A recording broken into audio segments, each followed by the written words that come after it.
Et là, on nous sort dans une petite boîte à cigares la mâchoire de Hitler en kit, en 4 ou 5 morceaux à peu près.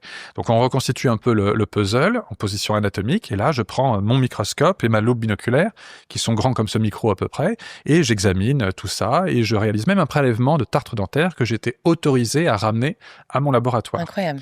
Tu as des traces d'usure, des microfractures, tu as des dépôts de tartre dentaire aussi, tu as des reprises au fur et à mesure, tu as un éclatement par le feu, un peu de carbonisation, tu as des dépôts de sable qui sont les mêmes que ceux qu'on retrouve sur la calotte crânienne ou sur d'autres échantillons, tu as aussi des petits dépôts bleuâtres qui correspondent à la capsule de cyanure qu'il a croqué mais qui n'a pas marché et qui a fondu ensuite avec la carbonisation, qui s'est amalgamé avec le métal. Donc, on reconstitue vraiment tout. Et on se rend compte qu'il n'y a aucune fibre carnée. Rien du tout. Il n'y a pas de viande, littéralement. D'accord. Pourquoi ? Parce que Hitler était végétarien. Depuis qu'il avait été exposé au gaz moutarde pendant la Première Guerre mondiale, son médecin lui avait conseillé un régime végétarien strict. Donc, exit la viande.